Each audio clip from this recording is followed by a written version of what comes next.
Berikan tepuk tangan bagi Tuhan. Coba kita buka firman Tuhan di dalam Mazmur pasalnya yang ke-37 ya. Mazmur yang ke-37 pasalnya ayatnya yang ke-23 sampai ke-24. Nah, ini dia. Firman Tuhan dikatakan Mazmur pasal 37 ayat 23 sampai 24. Tuhan menetapkan langkah-langkah orang yang hidupnya berkenan kepadanya. 24. Apabila ia jatuh tidaklah sampai tergeletak sebab Tuhan menopang tangannya. Berikan sekali lagi tepuk tangan bagi Tuhan. Dari firman Tuhan ini berarti begitu sangat pentingnya kehidupan saudara dan saya berkenan di hadapan Tuhan. Amin. Supaya setiap langkah kehidupan saudara dan saya ada di dalam ketetapan Tuhan. Saya yakin dan percaya apa yang sudah ditetapkan Tuhan itu adalah yang terbaik. Amin. Jadi Bapak Ibu yang kasih Tuhan, mari jadilah orang-orang percaya yang hidupnya berkenan di hadapan Tuhan. Berkenan itu kalau menurut KBBI menyenangkan, setuju dengan Tuhan, menyenangkan hati Tuhan. Ya, jadi kalau saudara dan saya hidupnya menyenangkan hati Tuhan, maka setiap langkah kehidupan kita ada di dalam ketetapan-ketetapan Tuhan. Sekalipun firman Tuhan ayat 24 dikatakan, apabila ia jatuh tidaklah sampai tergeletak sebab Tuhan menopang tangannya. Artinya sekalipun kita hidup menyenangkan, menyukakan hati Tuhan, kadang ada saatnya jatuh. Amin.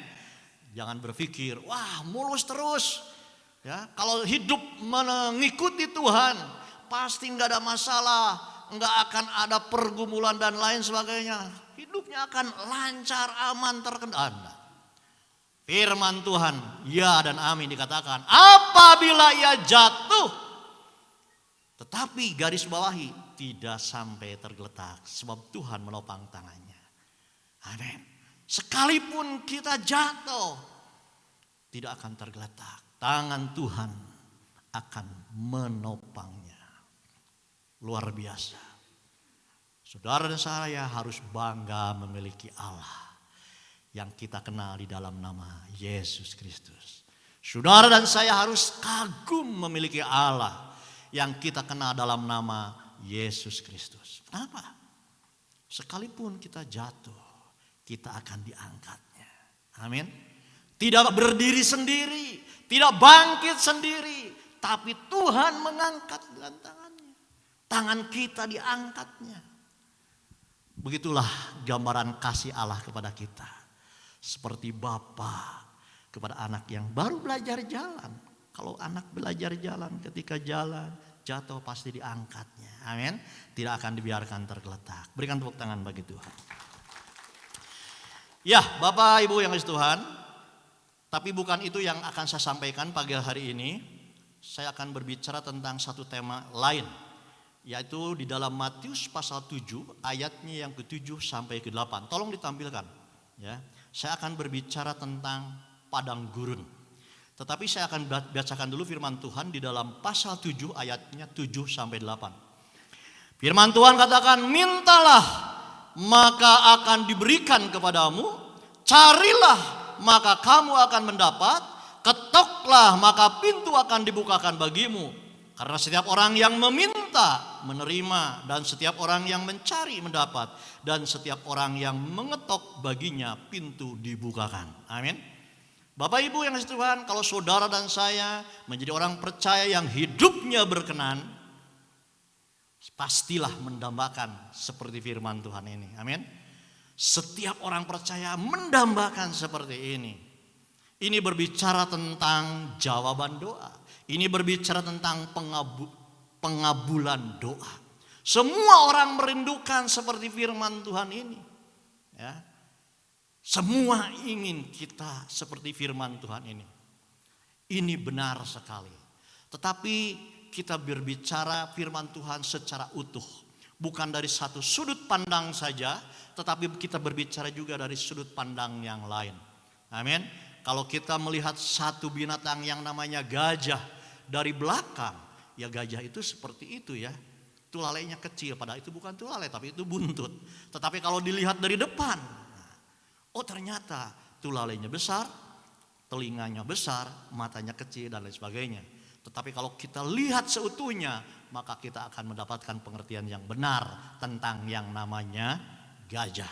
Begitupun Bapak Ibu yang dikasihi Tuhan, ketika kita memandang firman Tuhan, kita pandang dari segala sudut. Di satu sisi tidak salah, artinya benar bahwa orang yang berkenan itu doanya dikabulkan, doanya dijawab. Tetapi ada satu hal lagi, kita baca satu firman Tuhan di dalam Ayub pasal 23 ayatnya yang ke-8 sampai ke-10. Ya. Banyak firman Tuhan, kita belajar firman Tuhan. Ayub pasal 23 ayatnya yang ke-8 sampai 10. Firman Tuhan berkata demikian. Sesungguhnya kalau aku berjalan ke timur, ia tidak di sana. Atau ke barat, tidak kudapati dia.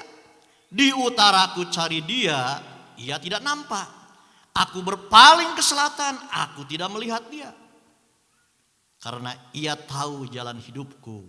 Seandainya ia menguji aku akan timbul seperti emas.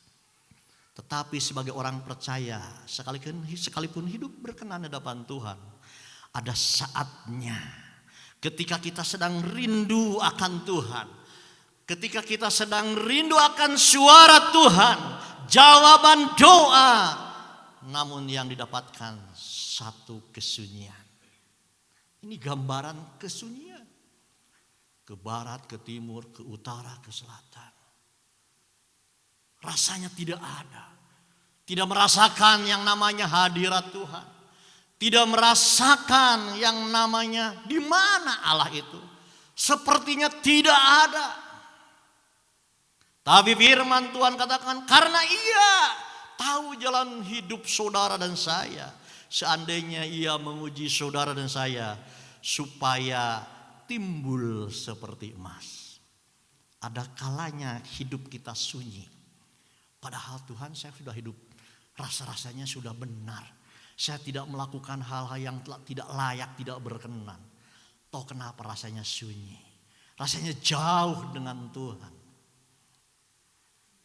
Pernah mengalami seperti itu? Ya. Bapak Ibu yang kasih Tuhan. Tapi ternyata ada saatnya seperti itu. Ada saatnya ketika kita rindu mendengar suara Tuhan. Ya, tetapi yang dirasakan kesunyian. Inilah yang namanya padang gurun. Inilah yang namanya padang belantara. Inilah yang namanya kesunyian. Ya. Itu berbicara tentang ujian. Kita berdoa sepertinya menghantam tembok, ya, menyangkut di atap. Enggak tembus kepada Tuhan sepertinya. Ya.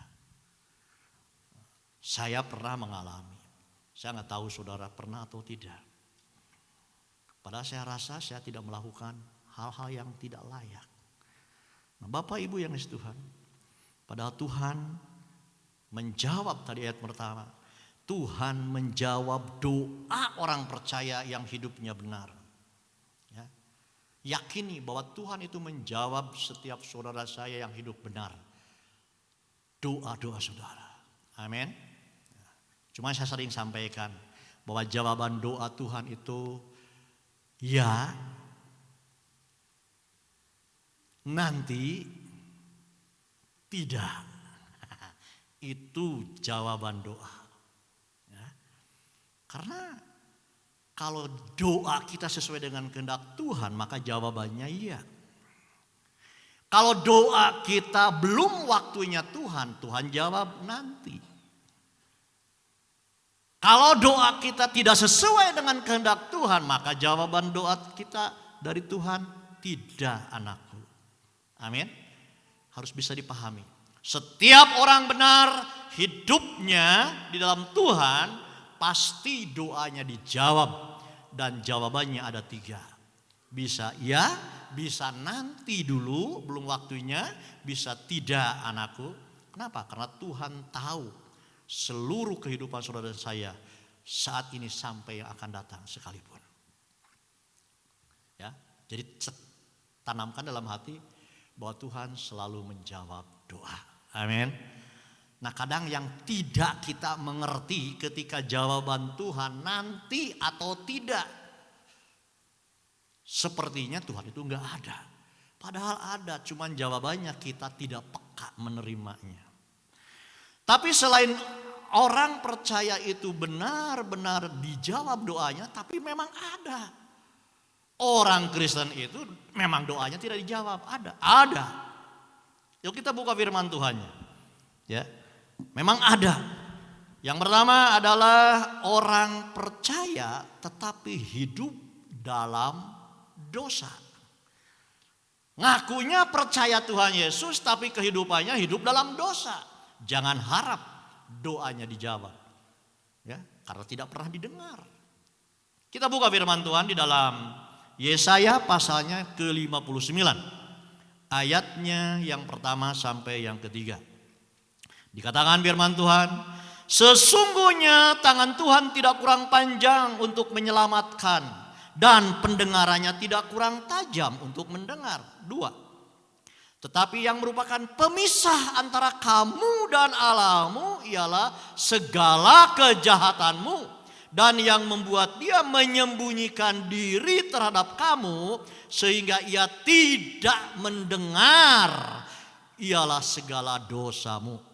Sebab tanganmu cemar oleh darah dan jarimu oleh kejahatan. Mulutmu mengucapkan dusta, lidahmu menyebut-nyebut kecurangan. Amin. Orang Kristen yang doanya tidak dijawab karena tidak didengar oleh Tuhan, yaitu orang yang ngakunya percaya Tuhan Yesus tapi hidup dalam dosa. Percaya Tuhan Yesus, percaya, tetapi melakukan kejahatan tetap berjalan. Amin. Ya. Yang hidup dalam dosa. Ya. Bapak Ibu yang dikasihi Tuhan, setiap orang pernah jatuh dalam dosa. Termasuk saya pernah jatuh dalam dosa. Tidak apa-apa. Yang penting bangkit lagi, bertobat. Yang tidak boleh adalah hidup dalam dosa. Terus menerus. Sudah diingatkan, masih tetap. Sudah ditegur, masih tetap. Ya, bebal, terus melakukan, itu yang namanya hidup dalam dosa. Kalau jatuh dalam dosa semua orang pernah mengalami, siapapun, hamba Tuhan yang namanya besar katanya sekalipun, saya sangat yakin percaya pernah jatuh dalam dosa. Tidak apa-apa, yang penting bangkit kembali, bertobat. Amin. Nah, Bapak Ibu yang dikasihi Tuhan, sebenarnya yang hidup dalam dosa pun kalau bertobat, datang kepada Tuhan, berdoa, minta ampun dan tidak melakukan lagi, doanya akan dijawab. Ya, doanya dijawab. Sekalipun hidup dalam dosa, tetapi begitu sadar, bertobat, ingat dan kembali bangkit, minta ampun, maka doanya akan dijawab. Coba buka firman Tuhan di dalam 1 Yohanes pasal 1 ayat 9. 1 Yohanes 1 ayatnya yang ke-9. Jika kita mengaku dosa kita, maka ia adalah setia dan adil, sehingga ia akan mengampuni segala dosa. Garis bawahi, segala dosa kita dan menyucikan kita dari segala kejahatan. Amin. Berikan tepuk tangan bagi Tuhan. Allah kita Allah yang limpah dengan kasih-Nya. Ya. Sekalipun sudah jatuh dalam dosa, bahkan hidup dalam dosa, kalau sadar bertobat dan mau kembali kepada Tuhan, firman Tuhan katakan, jika kita mengaku dosa kita, maka Ia, Yesus Kristus adalah setia dan adil, sehingga Ia akan mengampuni segala dosa kita dan menyucikan kita dari segala kejahatan. Amin. Yang penting pertobatan. Sadar, bertobat, dan tidak melakukan kembali. Oh. Jadi itu yang pertama. Yang tidak didengar oleh Tuhan doanya. Jangankan dijawab, didengar pun tidak. Yang hidup dalam dosa. Yang kedua, berdoa ya berdoa tetapi untuk memuaskan hawa nafsu. Itu pun tidak akan mendapatkan sesuatu dari Tuhan. Tolong buka firman Tuhannya di dalam Yakobus pasal 4 ayatnya yang ketiga. Banyak firman Tuhan. Yakobus pasal 4 ayat yang ketiga. Atau kamu berdoa juga. Ya, kita semua berdoa. Tetapi kamu tidak menerima apa-apa. Karena kamu salah berdoa. Sebab yang kamu minta itu hendak kamu habiskan untuk memuaskan hawa nafsumu. Jadi doa-doa untuk egoismu, egois saudara dan saya, untuk keserakahan saudara dan saya, kadang tanpa disadari untuk keserakahan. Rasanya benar, rasanya rohani berdoa kepada Tuhan di dalam nama Tuhan Yesus. Tapi renungkan apa yang kita permohonkan. Apakah itu menjadi kemuliaan bagi nama Tuhan? Atau hanya untuk kemuliaan bagi diri sendiri? Untuk memuaskan hawa nafsu sendiri? Maka firman Tuhan katakan tidak akan menerima apa-apa. Amin.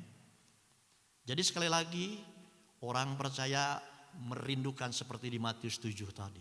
Setiap doanya dijawab. Amin. Dan tidak salah kita sebagai anak-anak minta kepada Bapa, Bapa menjawabnya. Tapi ingat jawabannya ada 3. Ya atau nanti atau tidak anakku. Tetapi ingat juga ada saatnya sekalipun kita hidup benar di hadapan Tuhan. Tapi rasanya kita tidak menikmati kehadiran Tuhan. Rasanya sunyi. Ini pun kita alami. Ya, alami. Ayub mengalami seperti itu. Pada firman Tuhan dikatakan Ayub itu di dalam pasal 1 ayat 8. Ayub itu adalah seorang yang saleh, jujur, takut akan Tuhan, menjauhi kejahatan. Kurang apa lagi? Amin. Tapi mengalami yang namanya padang gurun. Kesunyian. Kenapa saya kasih judul padang gurun? Padang gurun itu tempat yang sunyi. Ya. Kalau malam dinginnya luar biasa. Kalau siang panasnya luar biasa. Makanya ketika bangsa Israel keluar dari Mesir melewati padang gurun, ada penyertaan Tuhan. Kalau malam hari ada tiang api ya. Kalau siang hari ada tiang awan. Untuk melindungi itu penyertaan Tuhan. Begitupun saudara dan saya hidup di dunia ini harus selalu minta penyertaan Tuhan. Ada tiang awan, tiang api, artinya penyertaan Tuhan. Bapak Ibu yang kasih Tuhan, tetapi ada satu hal yang saya akan sampaikan lebih dalam lagi pagi hari ini, yaitu tentang kesunyian, tentang padang gurun. Saudara dan saya berdoa bukan untuk hawa nafsu kita. Saudara dan saya berdoa dalam kondisi tidak lagi sedang jahat, tetapi sunyi. Tidak ada jawaban. Nah Bapak Ibu yang kasih Tuhan, tetapi ada doa yang tidak dijawab oleh Tuhan bukan karena hidup dalam dosa atau salah berdoa untuk memuaskan hawa nafsu, melainkan karena Tuhan sedang menguji umatnya. Inilah yang namanya kesunyian ketika diuji.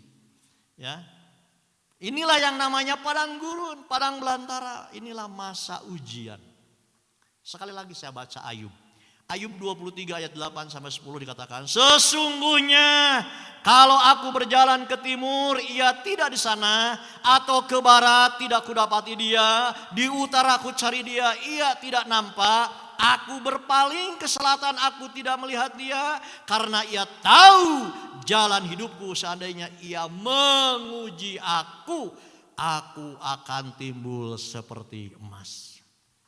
Ada saatnya Tuhan tidak dirasakan pada sedang menguji supaya saudara dan saya timbul seperti emas. Amin. Bapak Ibu yang kasih Tuhan, saya ini mantan guru. Ya, Saya ini mantan guru, ketika ujian, anak-anak itu ujian. Saya ada di situ. Tapi anak-anak itu tidak bisa bertanya kepada saya apa jawabannya. Apa jawabannya Pak? Nggak bisa bertanya. Padahal saya ada di situ. Itu namanya ujian. Betul nggak ya? Saya bahkan keliling ke tiap lorong bangku di sekolah. Saya keliling. Anak-anak menghadapi masalah, menghadapi yang sulit dan lain sebagainya. Saya ada tapi tidak bisa bertanya. Saya ada tapi tidak bisa bertanya. Karena itu sedang ujian, saudara. Begitupun saudara saya. Ketika sedang ujian itu bukan tidak ada Tuhan itu. Sekalipun mungkin rasanya enggak ada. Sunyi, tidak merasakan hadirat Tuhan. Tuhan itu ada. Sedang menguji. Amin. Bapak Ibu yang dikasihi Tuhan. Setiap orang percaya dipastikan mengalami yang namanya ujian. Supaya timbul seperti emas, bahkan emas murni. Bapak Ibu yang dikasihi Tuhan, gak enak diuji itu. Ya. Emas pun kalau bisa berbicara, wah pasti menjerit ketika diuji supaya timbul jadi emas murni. Emas yang bercampur dengan tanah, dengan batu, diolah sedemikian rupa sampai di ujung akhirnya dibakar dengan panasnya begitu panas. Supaya kotoran-kotoran itu terpisah. Supaya emas yang murni itu timbul. Dibakar dengan api. Itu diuji. Timbul seperti emas. Nah Bapak Ibu yang dikasihi Tuhan, kadang kalau saudara dan saya hidup sudah benar di hadapan Tuhan tetapi mengalami hal-hal yang rasanya menyesakan. Rasanya enak. Ingat, tanamkan dalam hati, saudara dan saya sedang ada dalam ujian. Amin. Tuhan ada memperhatikan bagaimana saudara dan saya akan timbul seperti emas enggak? Atau kalau sekolah itu akan naik kelas enggak? Lolos dari ujian. Amin. Kalau lolos naik tingkat. Nah untuk itu Bapak Ibu yang dikasihi Tuhan, setiap orang percaya pasti dimurnikan, diuji supaya timbul seperti emas. Emas tadi dikatakan lewat dapur perapian. Ya, dapur perapian itu berbicara tentang masalah, penderitaan, aniaya, pokoknya yang gak enak-enak lah. Nah Bapak Ibu yang dikasihi Tuhan, karakterlah yang menjadikan manusia berkenan kepada Allah, bukan karunia. Amin. Karakter, sifat, bukan karunia. Dan itu yang namanya karakter itu diproses. Tidak muncul begitu saja sim salabim ada kadabra. Semudah membalikan telapak tangan, tidak. Untuk memiliki karakter ilahi, buah-buah roh, itu lewat proses. Seperti emas di dapur api. Amin. Beda dengan karunia. Karunia itu pemberian Allah. Ya. Karunia-karunia yang saudara dan saya miliki itu pemberian Allah. Itu haknya Allah. Berikan kepada siapa, untuk siapa. Amin. Oke, satu lagi firman Tuhan di dalam 1 Petrus pasal 1 ayat yang ke-6 sampai yang ke-7. Tolong ditampilkan. 1 Petrus pasal 1 ayat 6 sampai ke-7. Dikatakan firman Tuhan, bergembiralah akan hal itu. Sekalipun sekarang ini kamu seketika harus berduka cita oleh berbagai-bagai pencobaan. Ya, baik proses dan lain sebagainya, penderitaan, masalah, aniaya dan lain sebagainya. Pencobaan itu. Ayat 7. Maksud semuanya itu ialah untuk membuktikan kemurnian imanmu. Yang jauh lebih tinggi nilainya daripada emas yang fana. Yang diuji kemurnian dengan api. Sehingga kamu memperoleh puji-pujian dan kemuliaan dan kehormatan pada hari Yesus Kristus menyatakan dirinya. Amin. Dari firman Tuhan ini dapat disimpulkan bahwa saudara dan saya diuji adalah iman. Yang diuji itu iman. Dengan cara apapun. Apakah imannya goyah? Atau gugur bahkan? Atau kuat? Tetap teguh. Jadi yang diuji itu adalah iman. Ya. Iman. Yang diuji itu iman. Bisa diuji dengan kekayaan. Bisa. Dengan kekayaan orang akan lebih sibuk mengurus kekayaan.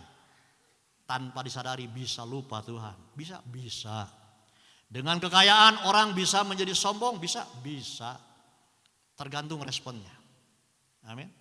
Tapi banyak juga orang yang diberkati dengan kekayaan. Makin sungguh-sungguh dalam Tuhan. Puji Tuhan. Lebih mengasihi Tuhan. Puji Tuhan.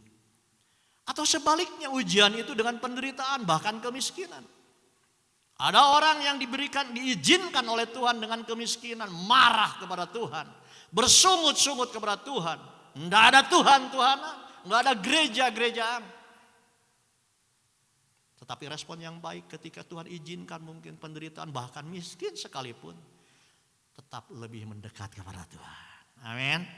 Jadi ujian itu bisa dengan berbagai cara. Itu haknya Tuhan yang mengatur. Amin. Orang kaya diuji dengan kekayaannya. Orang miskin diuji dengan kemiskinannya. Orang yang sakit diuji dengan sakitnya. Orang yang sehat sekalipun diuji dengan kesehatannya. Hidup ini selalu penuh dengan ujian. Sampai kapan? Sampai kita pulang ke rumah Bapa di sorga. Berikan tepuk tangan bagi Tuhan. Jadi Bapak Ibu yang di Tuhan, emas yang panah inilah kemuliaan sementara. Kemuliaan di dunia. Harkat, pangkat, derajat, ya, apalagi kekayaan. Sampai batasnya di liang lahat ditinggalkan. Itu kemuliaan sementara. Sampai di lubang kubur sudah goodbye semua yang kita muliakan di dunia ini. Tetapi iman saudara dan saya itu adalah kekal. Kemurnian iman inilah yang kekal sampai ke dalam kerajaan surga. Amin.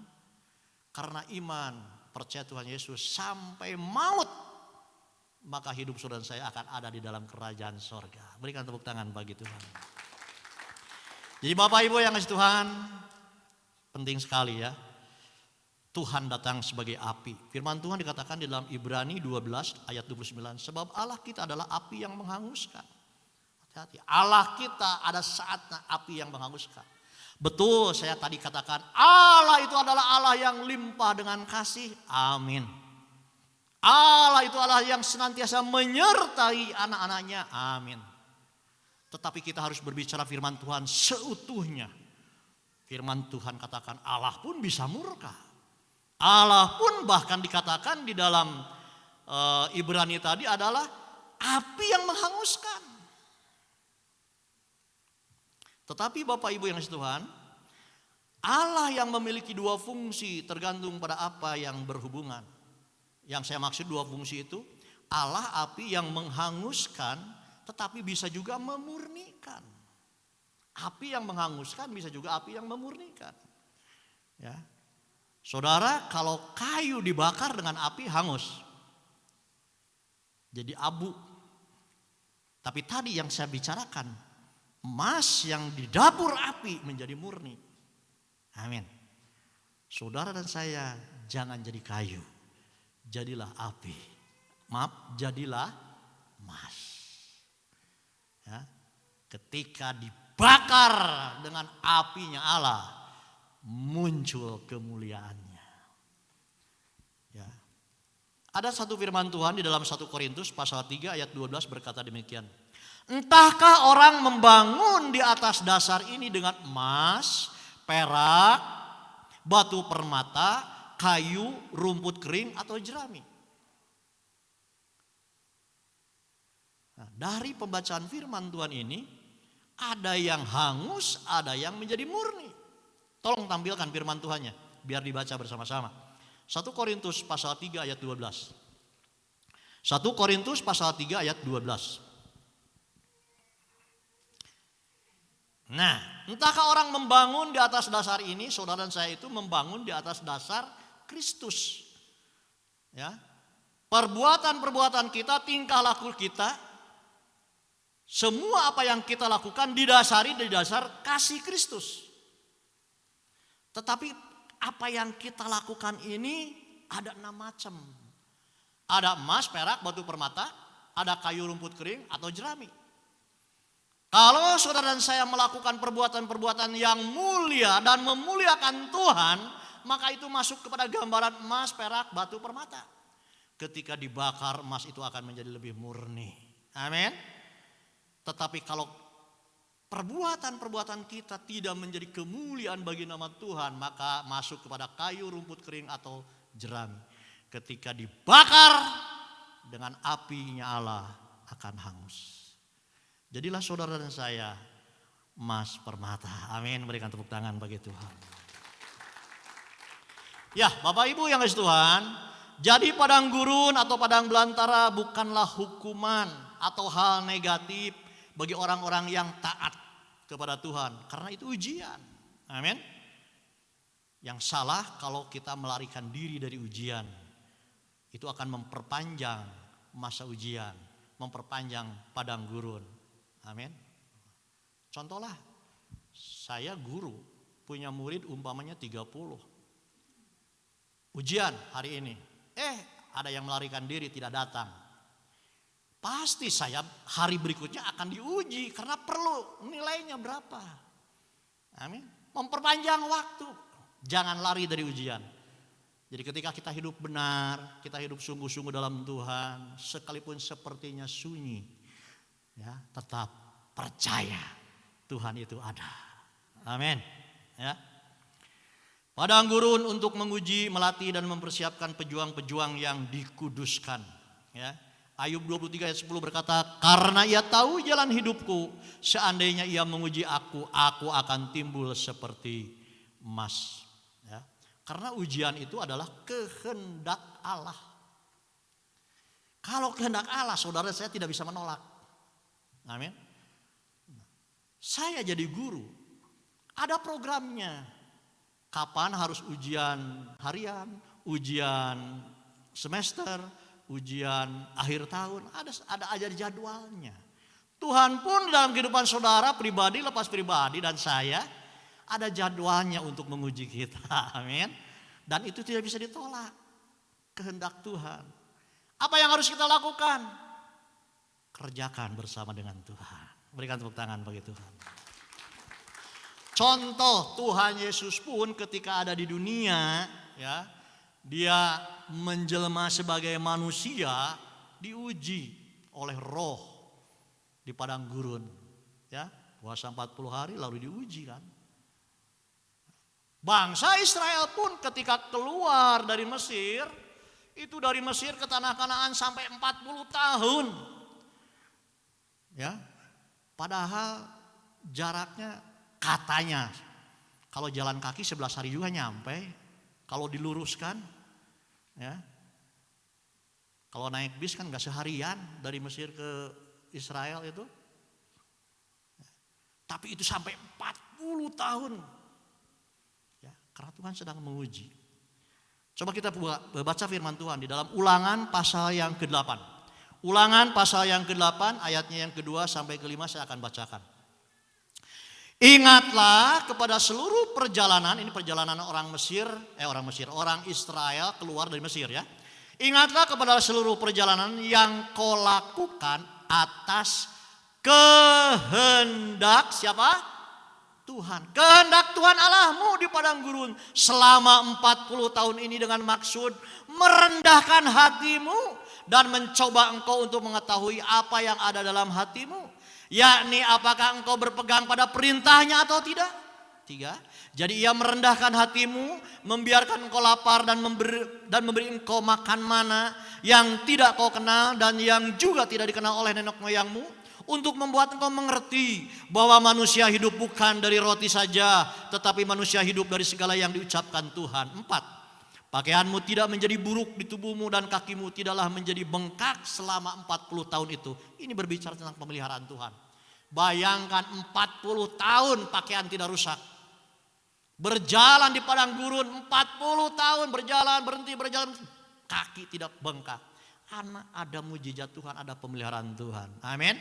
Pakaianmu tidaklah menjadi buruk di tubuhmu dan kakimu tidaklah menjadi bengkak selama 40 tahun. Ayat 5, maka haruslah engkau insaf bahwa Tuhan Allahmu mengajar engkau seperti seorang mengajar anaknya. Amin. Bapak Ibu yang dikasihi Tuhan, pagi hari ini kita disadarkan bahwa hidup di dalam Tuhan tidak selalu mulus. Ada yang namanya ujian. Ketika kita masuk ujian bukan karena kita berdosa. Hidup benar sekalipun diuji. Murid-murid saya pun belajar benar diuji. Ya. Bukan karena rajin belajarnya tiap hari datang ke sekolah, jadi kamu tidak usah ujian. Enggak. Programnya tetap harus diuji. Begitupun saudara saya hidup benar, tetap ujian itu ada. Ya. Ujian adalah kehendak Tuhan, artinya saudara dan saya tidak bisa menolaknya, tetapi harus dijalani bersama dengan Tuhan. Masa di padang gurun kita merasa sendirian, namun ada satu kelompok yang baik. Contoh Bapak Ibu Tuhan, Anda sedang berjalan seperti di tempat Musa berjalan. Bayangkan Musa ya, yang memiliki visi membebaskan bangsanya dari Mesir, tapi harus mengalami Musa menggembalakan domba di padang gurun belantara selama 40 tahun. Dipersiapkan oleh Tuhan 40 tahun untuk mengeluarkan bangsanya dari Mesir. Sebelum dipakai Tuhan. Saudara saya tahu cerita tentang Yusuf. Ya. Yusuf yang paling dikasihi ayahnya memiliki visi menjadi pemimpin. Tetapi Yusuf dibuang ke lubang sumur, dijual, dipenjara sebelum dipakai Tuhan. Ayub, orang yang terkaya pada zamannya, kehilangan semuanya sebelum diberkati Tuhan, lebih dahsyat lagi. Jadi padang gurun adalah perjalanan yang panjang karena ini adalah belajar dan ujian. Ujian itu panjang sampai mati kita ujian. Ya. Ujian. Bapak Ibu yang dikasihi Tuhan, seorang mahasiswa di wisuda itu berapa lama sih di wisuda? Sejam, 2 jam, ya paling dari pagi sampai jam sore lah, sehari mungkin paling lama itu di wisuda. Dengan acaranya dari sambutan dan terus lain sebagainya. Tetapi untuk mencapai di wisuda itu berapa tahun belajar? Yang normal 4 tahun ya. Yang cepat bisa 3 tahun, 3 tahun setengah. Yang kedodoran bisa lebih dari 4 tahun. Di wisudanya sehari. Belajarnya yang lama. Amin. Belajarnya. Jadi saudara saya di dunia ini diuji panjang supaya lulus kelak. Dan seketika lulus masuk kerajaan sorga. Nah Bapak Ibu yang Tuhan, saya akan akhiri. Jadi kalau hadirat Allah tidak dapat dirasakan, yang penting asal hidup saudara itu benar, tidak berarti ia tidak ada. Garis bawahi, jikalau hadirat Allah tidak dapat dirasakan, yang penting hidup kita benar di hadapan Tuhan, tidak berarti ia tidak ada. Bahkan tidak bekerja dalam hidup kita. Ada, amin. Ada, sedang memperhatikan ujian kita sampai lulus. Ya. Padang gurun yaitu masa di mana Allah memberikan roti harian, bukan kelimpahan. Ya. Bangsa Israel di tanah Kanaan itu enggak diberkati berlimpah-limpah. Dikasih mana cukup sehari untuk sehari. Ya. Untuk hari Sabat sebelumnya ngambil 2, kalau ngambil lebih dari untuk 1 hari busuk. Itu namanya padang gurun.